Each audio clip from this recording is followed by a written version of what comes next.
All right, let's dive right into this explainer. Today we're unpacking a really fascinating localized micro-experiment straight out of Eng's recent notes on gardening. What starts out as just an everyday journal entry actually transforms into this highly methodical horticultural trial. We're looking at the patient, deliberate process of introducing a brand new plant into a garden ecosystem, without just leaving the results up to random chance. If you've ever wondered how to systematically test, evaluate, and eventually scale up a plant's presence in your own yard, well, you are in the exact right place. Welcome to garden experiment number 928. Just think about that number for a second. It completely highlights the massive history of ongoing observation happening here. Today, we're basically treating Eng's garden as a live, active laboratory.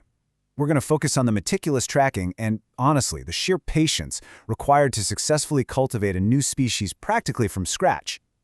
Every garden out there is a potential lab, and today we've got a front-row seat to this latest evaluation. Okay, Section 1, the Yellow Alder experiment, setting up the botanical trial. So the scale of this whole experiment is anchored by exactly 4 specimens, just 4. But here's the clever part. Rather than just grouping them all together in one spot, these 4 individual plants were strategically placed in totally distinct locations. By spreading them out like this, Eng is essentially testing different microclimates and environmental variables to pinpoint exactly where this plant performs at its absolute best. It's like a real-time puzzle. And our subject for this trial? Well, that would be turnera-ulmifolia, which is the proper botanical and scientific name for the yellow elder.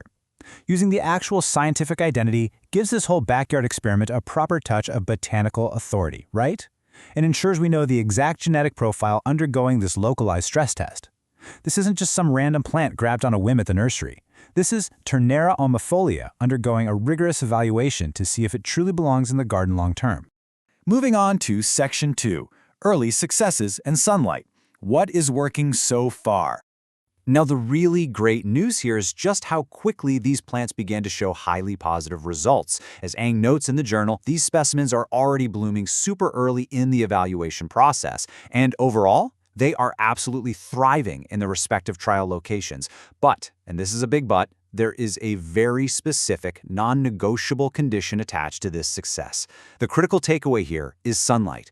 For the specimens planted outdoors, Eng observed that as long as they get full, uncompromised sunlight exposure, they thrive without much issue at all. It turns out that full sun is literally the secret ingredient for this species to really establish itself right out of the gate. Which brings us to Section 3, pests and short blooms, observing the vulnerabilities. This perfectly illustrates the contrast right at the heart of our botanical trial. On one side, as we just talked about, the plant is rapidly thriving under that bright, full sun. But on the flip side, early observations have exposed some pretty distinct, measurable vulnerabilities.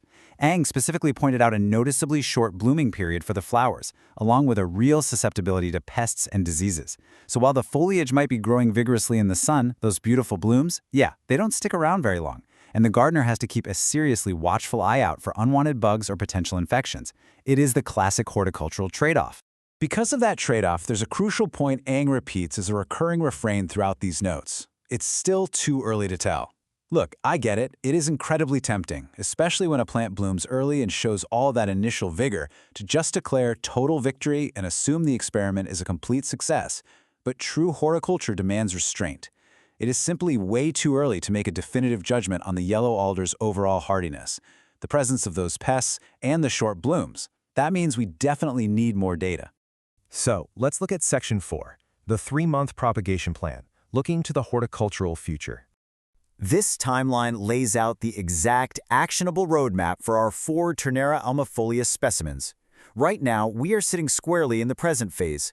We're enjoying the early blooming, sure, but we are strictly maintaining an initial evaluation mindset. The next really vital milestone is the 3-month mark. Eng clearly states that these plants need to be maintained for about 3 full months to allow for a comprehensive, much better assessment of their true hardiness. Once that probationary period is over, assuming the plants actually prove successful against the pests and disease, we can confidently move to the future phase, which is mass production.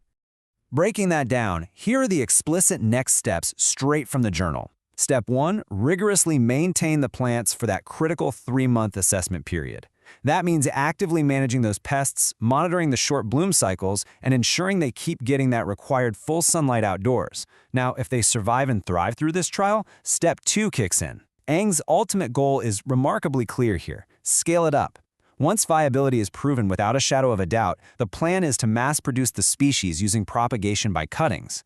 So instead of going out and buying dozens of new nursery plants, Eng is simply going to clone the successful survivors, using those cuttings to populate the rest of the garden super efficiently. Pretty smart, right?